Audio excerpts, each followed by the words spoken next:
I'll tell you that at the end, I found where I think your strength should be, which is the camera installations. Now, I'm going to present to you two concepts. There's entrepreneurship, then there's intrapreneurship. You know about the two.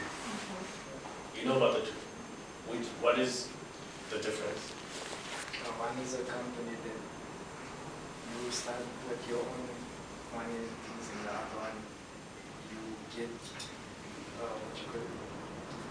funding from. No.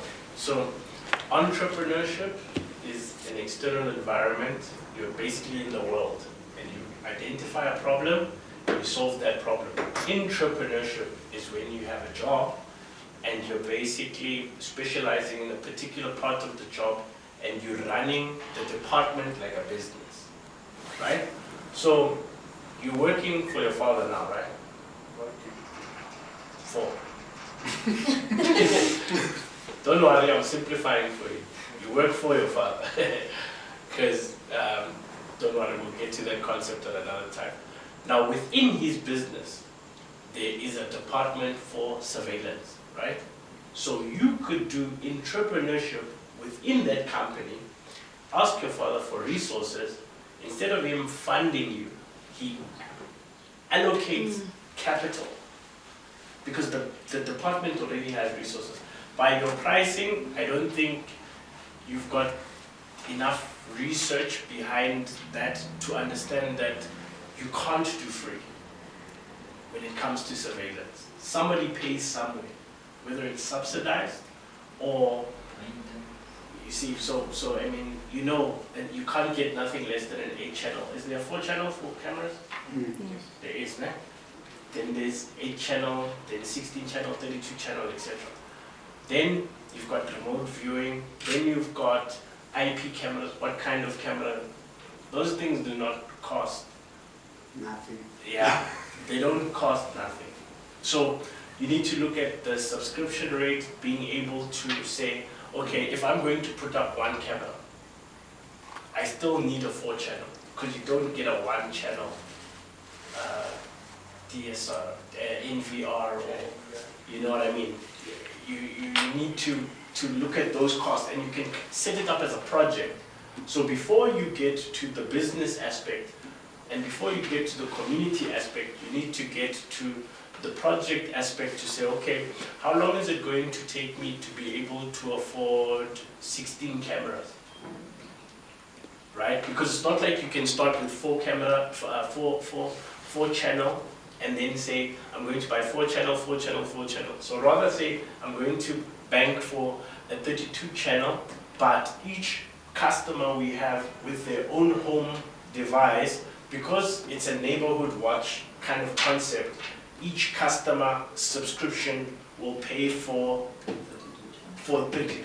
They'll contribute towards a 32-channel. Then you break down the cost for how much does a 32-channel NVR cost, and how many people will I need to pay over a 3-month period, so that you've got a time base towards it, and then be able to say, okay, after 3 months I can afford a 32-channel, which will service the community, which in these are my customers within the community will be able to pay for.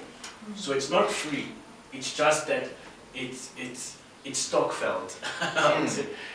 Stock-filled the capital to purchase those things. Then I also wanted you to look at, in terms of the specialization of surveillance.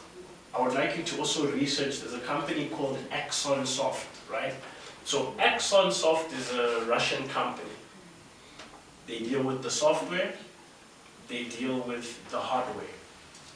And look at how they specialize to be able to do specific services. They do things at the airport, they've got facial recognition, they've got a whole lot of different things within their systems, but they just do surveillance. So look at how you can specialize and take into account what your father's company does, and how you can amplify one department, because the model is already there. So specialize within the model and amplify just one product or service. And then the rest will will take care of itself. Don't try to spread yourself. Then now you want to be guarding, you want to do all these other. Just focus, keep it here. For me, I'd say that although your father's business is existing, you should be starting to look as the youngster. You start to look at innovation to the future. So what does security look like in 5 years or 3 years from now?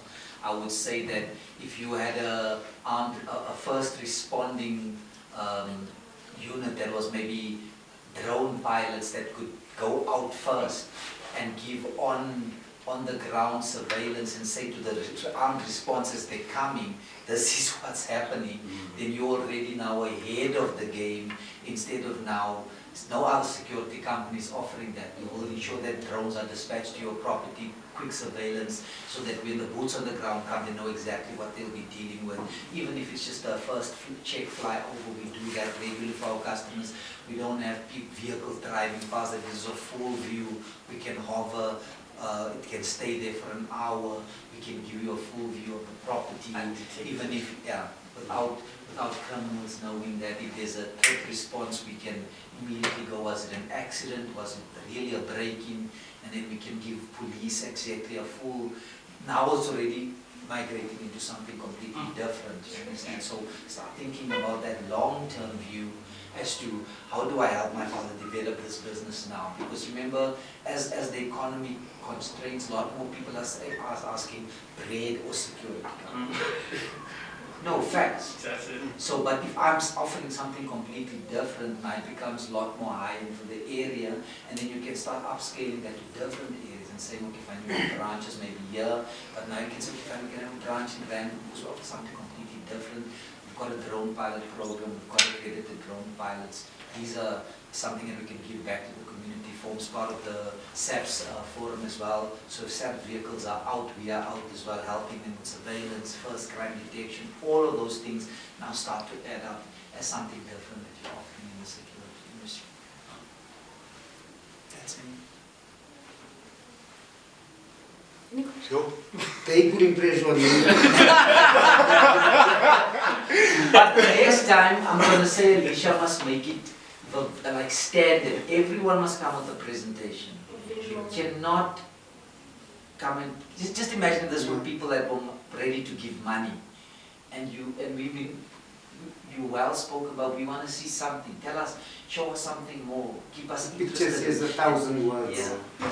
Keep us like in those. Some of us already finished writing before you done your presentation. You understand?